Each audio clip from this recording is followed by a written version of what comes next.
In 1941, as German U-boats turned the North Atlantic into a graveyard for ships, a British inventor proposed an idea that the Admiralty considered suicidal: to transform common fishing boats into submarine hunters. The plan was ridiculed. The experts declared it impossible. Yet this mad Briton was about to forge the most unexpected weapon in the Battle of the Atlantic, a weapon that would hunt the wolves of the sea by masquerading as a sheep. This is the story of how desperate ingenuity turned the humblest of vessels into a legend of the war. The United Kingdom was breathing through a straw, and that straw was stretched across 3,000 miles of hostile ocean. Every drop of fuel for the Spitfires, every round of ammunition for the infantry, every sack of flour for the nation's bread arrived by sea, and in the gray, churning waters of the Atlantic, a silent, merciless war was being waged to sever that lifeline. The wolf packs of Grand Admiral Karl Dönitz, the U-boats, were exacting a terrible toll. To the men of the merchant navy, the voyage was a lottery of death. They would see the flash on the horizon, the sudden, violent eruption of a sister ship vanishing in a plume of fire and black smoke, and know their own turn could be next. In the war rooms of Whitehall, the calculus was even colder.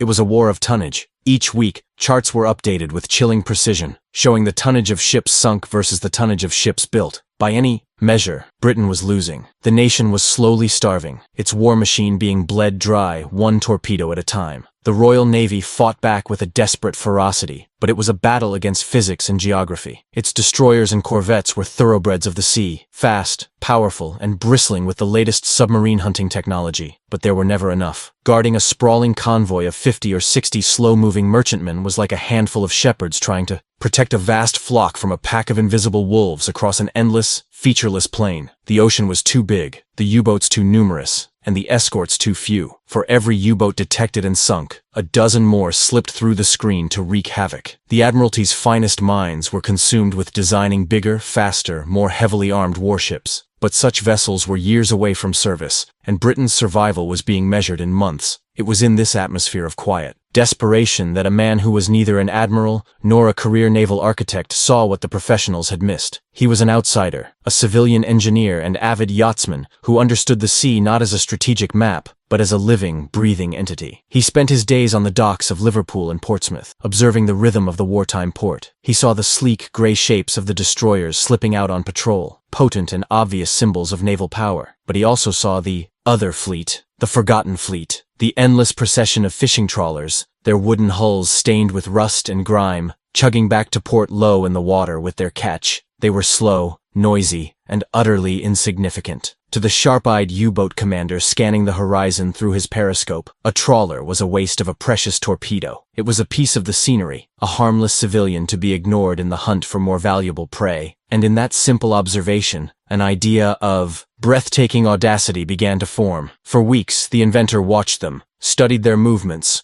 learned their silhouettes until he knew them by heart. While the Admiralty saw weakness, a slow, unarmored wooden vessel, he began to see an unprecedented strength. The U-boat's greatest weapon was stealth. It hunted on the assumption that its targets were unaware, that its presence was a secret. But what if one of its targets was also hunting in secret? What if the prey was, in fact, the predator? In disguise, he rushed back to his small study, the scent of coal smoke and salt still on his coat, and began to sketch. The idea was simple in its concept, but fiendishly complex in its execution: to take an ordinary grubby fishing trawler and turn its hull into a Trojan horse. He envisioned a weapon that fought not with superior armor or speed, but with deception. On the surface, it would be the Pride of Grimsby, or the Morning Star, indistinguishable from the hundreds of other trawlers, working the coastal waters. But beneath that carefully crafted veneer of civilian innocence would lie the heart of a warship. In the hold, where tons of fish should be, he drew the circular racks of depth charges. On the deck, hidden beneath canvas and coiled nets, he sketched the mounting for a rapid-firing QF 12-pounder naval gun. In the cramped space below deck, he imagined engineers painstakingly installing the most vital piece of equipment, the ASDIC, the hydrophone system that could hear the telltale propeller beats of a submerged U-boat. The crew would be Royal Navy volunteers, men chosen for their nerve, dressed in the rough clothes of fishermen, trained to wait, to act their part, for days or weeks on end. They would be the bait in a deadly trap. Their mission was not to seek out the enemy, but to draw the enemy to them. To appear so helpless, so invitingly weak, that a U-boat commander would be tempted to surface and finish them off with his deck gun to save a torpedo. And in that moment of supreme arrogance, the trap would be sprung. Panels would drop,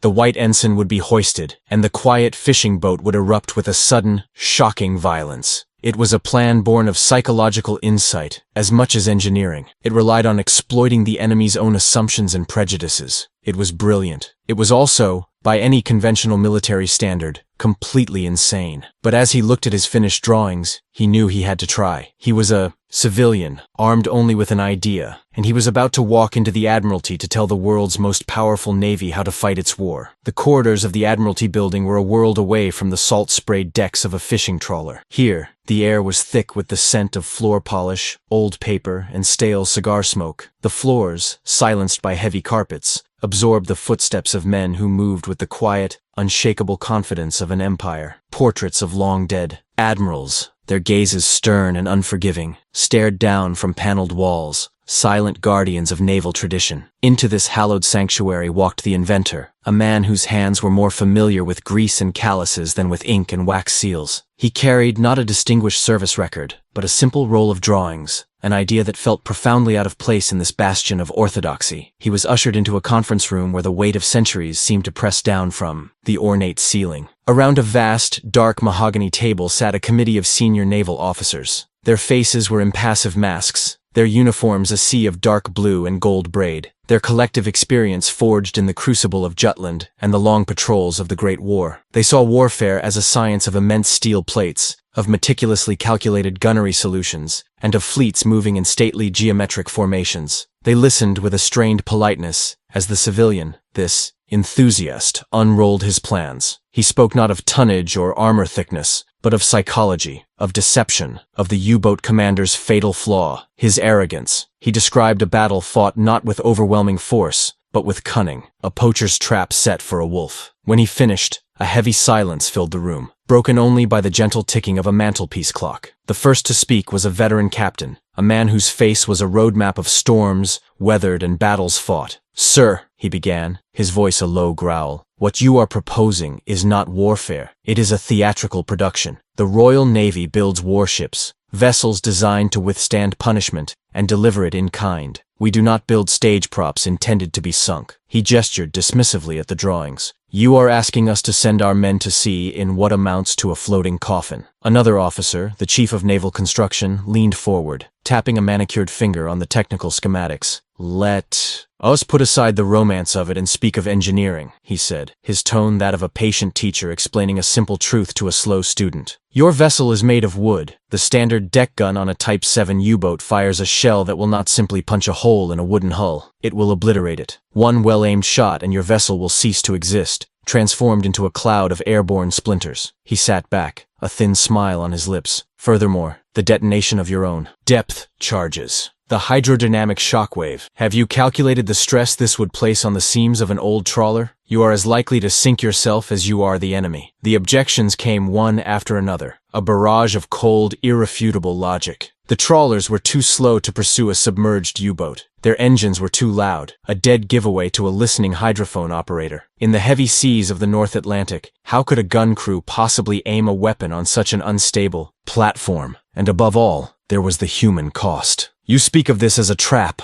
a grim-faced admiral concluded, his voice resonating with finality. "But the crew are not the trappers. They are the live bait. It is a suicide mission, plain and simple. The Admiralty does not sanction suicide missions." The inventor listened to it all, his own hopes seeming to shrink with every word. Yet, he was not defeated. He had anticipated these arguments, for they were the arguments of conventional thinking, the very thinking he sought to circumvent. He waited for them to finish, then met their gazes. "Gentlemen," he said, his voice quiet but firm, "everything you say is correct. From a conventional standpoint, this plan is indeed suicidal." A murmur went around the table. "But we are not in a conventional war. We are in a war of attrition, and we are losing. You see a wooden hull as a weakness. I see it as the most convincing disguise imaginable. You see its slow speed as a liability. I see it as an irresistible invitation to a U-boat commander looking to save a torpedo." He leaned over the table, his passion finally breaking through his calm demeanor. You speak of the cost of one trawler and its crew. I ask you to consider the cost of one U-boat. How many merchant ships will it sink in its career? How many thousands of tons of vital supplies? How many hundreds of lives? We can build a dozen of these Q-ships, these decoy vessels, for the price of a single corvette. If we lose 5, or even 10, but in the process we sink just one U-boat, the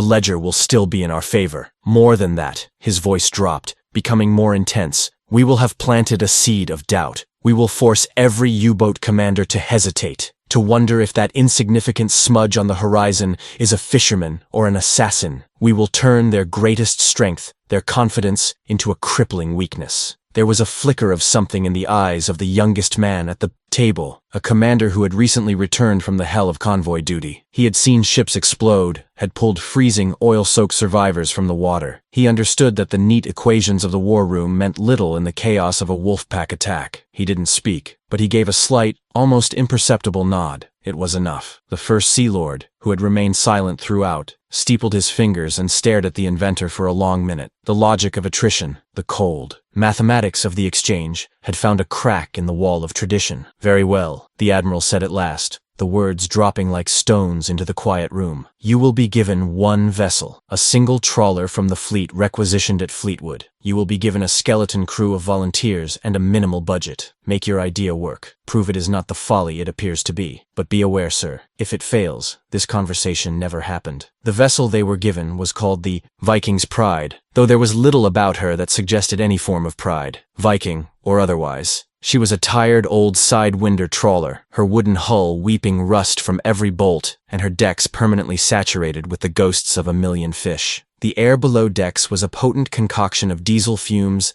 bilge water, and ancient brine, a smell so thick you could almost taste it. She was, in every respect, the perfect candidate, utterly, hopelessly, and convincingly insignificant. It was on this floating relic, moored in a forgotten corner of a heavily guarded dockyard, that the mad dream began its slow, secret transformation into a deadly reality. The project was given a deliberately bland code name, Special Service Vessel, a bureaucratic title designed to attract no attention. The small team assembled was a curious mix of pragmatists and visionaries. Naval engineers, accustomed to the precise blueprints of destroyers, found themselves taking measurements from warped, oil-soaked timbers. They worked alongside grizzled shipwrights, men whose ancestors had built wooden ships by eye and instinct, and who now found themselves tasked with concealing the tools of modern warfare within their familiar craft. The inventor was there every day, a constant presence, his rolled-up drawings now smudged with grease, his theories being tested against the stubborn reality of wood and steel. The first and most formidable challenge was the ASDIC. The sensitive, hydrophone array needed a quiet, stable environment to function, a near impossibility on a vessel whose single-piston diesel engine shook the very teeth in your head. The engineering team devised a novel solution. They built a retractable dome, a blister that could be lowered below the keel into the calmer water when the vessel was on station.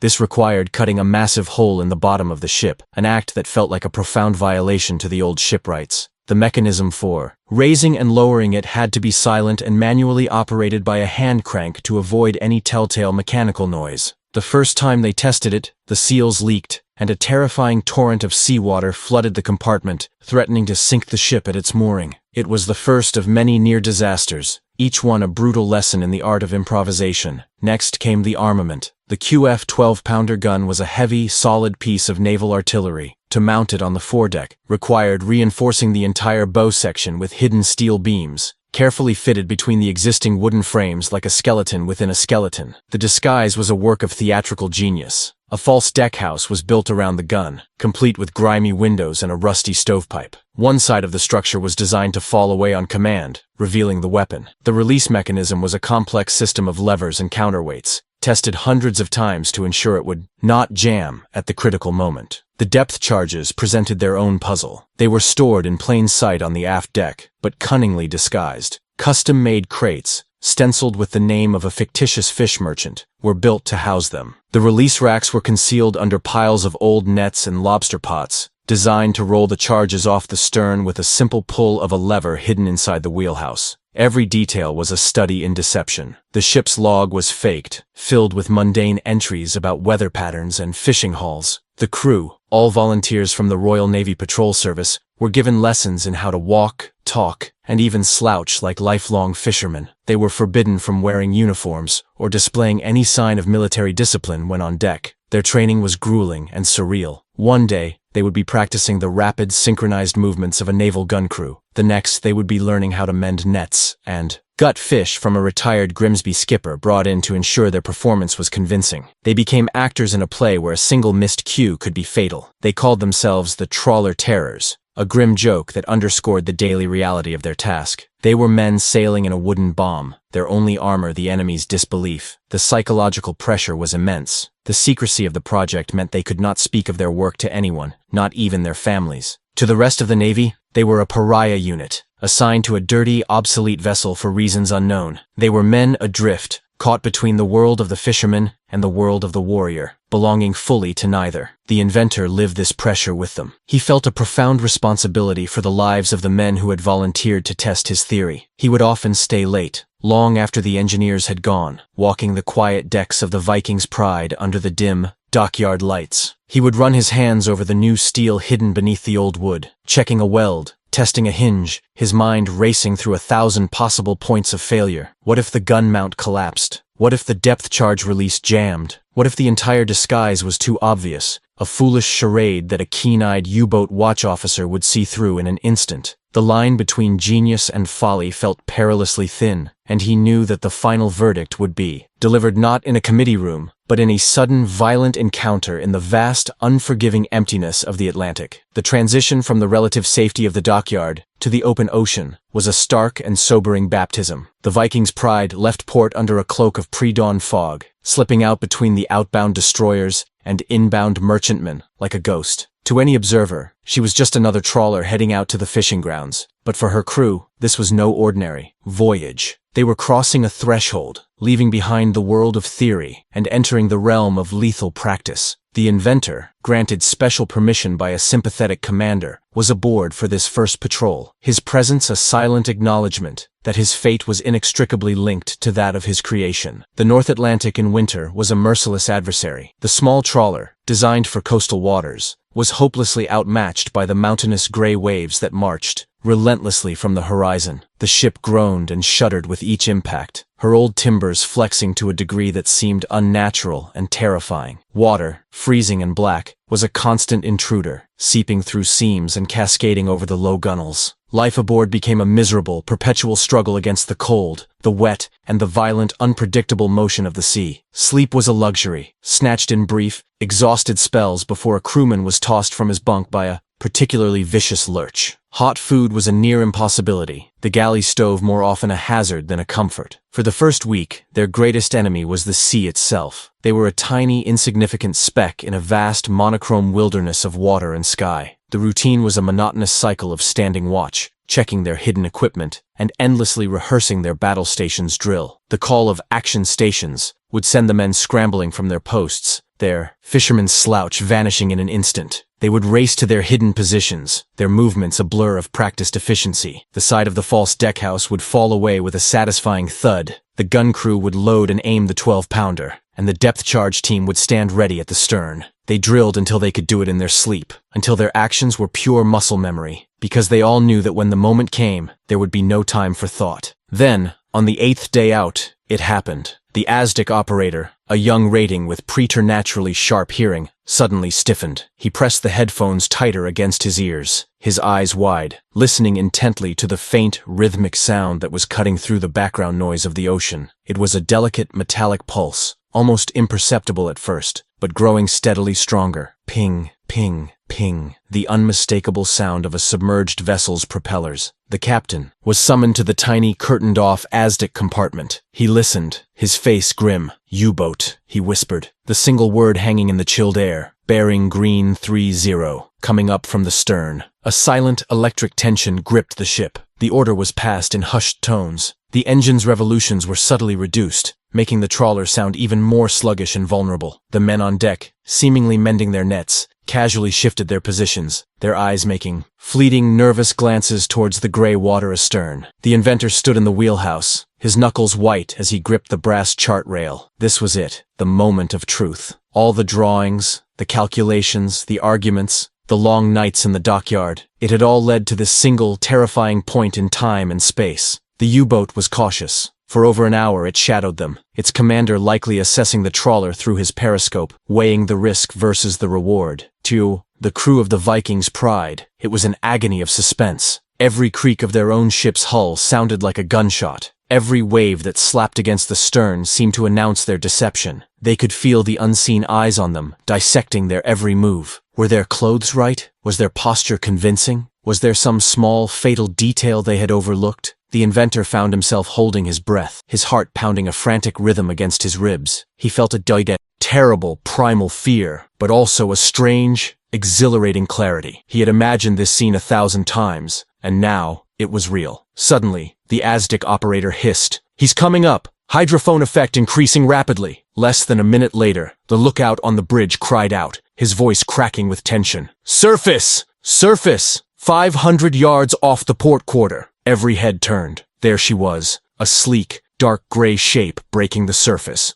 water streaming from her hull. The conning tower emerged, impossibly menacing, followed by the long, flat deck and the wicked-looking gun. It was a vision from their worst nightmares. A sea monster made of steel, and it was heading directly for them. The U-boat's crew began to emerge on deck, moving with a confident swagger, manning their gun, utterly oblivious to the nature of their chosen victim. The trap was set. The bait had been taken. Now all that remained was to see if the steel jaws would snap shut. A strange, distorted calm descended upon the Viking's Pride. The waiting was over, the agonizing uncertainty replaced by the sharp, cold certainty of imminent violence. On the conning tower of the U-boat, the German commander raised a pair of binoculars, studying his easy prey. He would have seen a pathetic sight, a grimy, rust-streaked trawler wallowing in the swell, a puff of dirty smoke rising from its funnel, a few figures on deck staring back with what must have looked like bovine incomprehension. It was a scene he had witnessed a dozen times before, the prelude to a simple, almost tedious, piece of work. He barked an order, and a signal lamp on his bridge began to flash, demanding the trawler heave to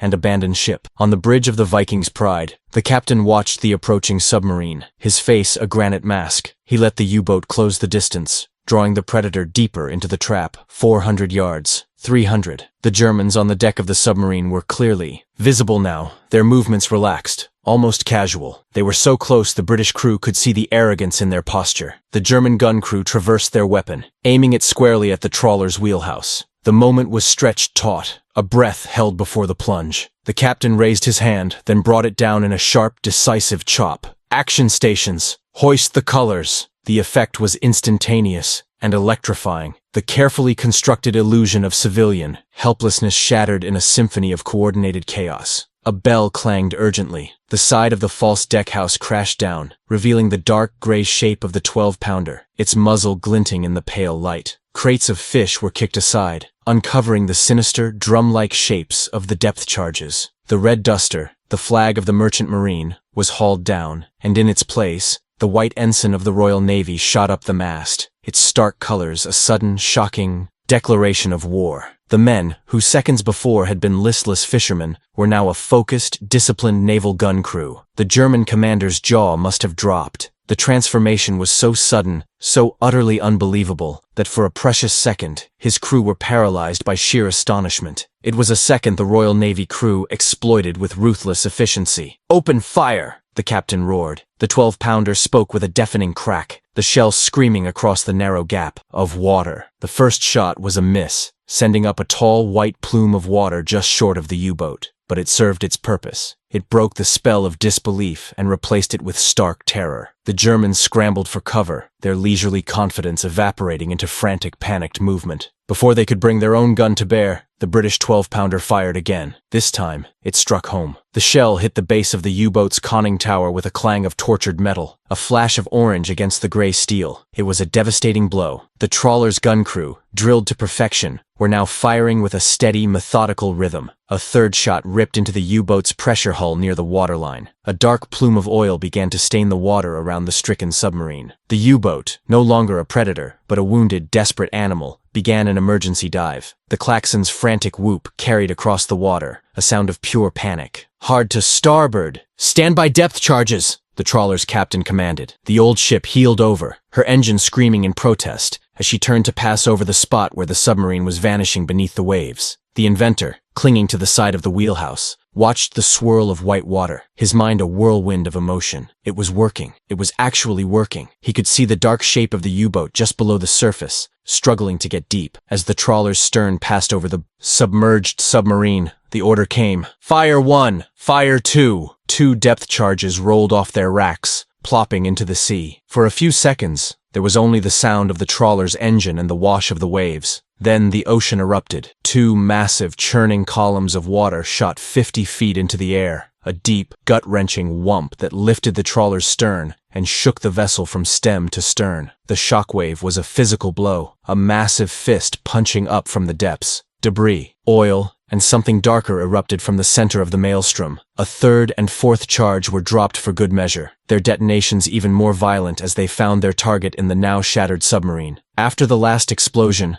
a profound silence fell, broken only by the hiss of escaping air. The water was a chaotic, bubbling slick of thick black oil, dotted with pieces of wreckage and the sad, pale shapes of bodies. The wolf was dead. The trap had not only sprung, it had annihilated its victim. On the deck of the little trawler, the crew stood in stunned, exhausted silence, their faces blackened with cordite smoke, staring at the wreckage. They had done the impossible. A wooden fishing boat had just killed one of the deadliest predators in the sea. The journey back to port was surreal. The elation of victory was tempered by a profound sense of awe and the grim reality of what they had done. The slick of oil and debris where the U-boat had died remained etched in every crewman's mind, a stark reminder of the brutal finality of their encounter. The inventor, who had conceived of this encounter in the sterile environment of his study, now grappled with its visceral reality. He felt a surge of pride in his creation, and in the courage of the men who had wielded it, but it was a feeling laced with a deep, somber respect for the lives that had been extinguished. He had built a better mousetrap, and it had worked with devastating perfection. They sailed back into Liverpool under the same cloak of secrecy with which they had departed. To the casual observer, the Viking's pride was just returning from another fruitless trip to the fishing grounds, her holds empty. There were no victory pennants, no cheering crowds. Their triumph was a state secret, locked away behind the Official Secrets Act. The crew were debriefed in a secure, windowless room deep within the naval headquarters. They recounted the battle in spare, technical language, but beneath the professional detachment, the tension and adrenaline of the encounter were palpable. The ASDIC operator's logs, the gunnery officer's range calculations, and the captain's after-action report were scrutinized by the very men who had once dismissed the entire concept as a folly. This time, the atmosphere in the Admiralty was not one of skepticism, but of stunned, almost reverential belief. The impossible had been made possible. The theory had been validated in the most conclusive way imaginable. The cold logic that the inventor had presented months before had been proven correct. The cost of one old trawler, refitted on a shoestring budget, had yielded the destruction of one multi-million-pound U-boat and its highly trained crew. The entry on the strategic ledger was undeniable. The first Sea Lord, the same grim-faced admiral who had sanctioned the mission with such reluctance, personally shook the inventor's hand. "Sir," he said, his voice devoid of its former condescension, "you have given us a new weapon. You have given us hope." The Special Service Vessel project was immediately and dramatically expanded. The single experimental ship became a fleet. A quiet, urgent directive went out to requisition dozens of the sturdiest trawlers from fishing fleets around the country. Secretive, specialized refitting yards were established in secluded ports from Scotland to Cornwall. The lessons learned from the Viking's Pride's first patrol were rapidly incorporated into the new designs. The gun concealments were made more ingenious, the depth charge racks more efficient, the engine silencing techniques more advanced. A production line of deception was created, turning out these Q ships, the official designation for such decoy vessels, at an astonishing rate. But the true impact of their success was not measured in the number of ships converted. It was measured in whispers, in fragments of intercepted enemy radio traffic, and in the panicked reports of U-boat survivors. The German Befehlshaber der U-Boote, commander of U-boats, Karl Dönitz,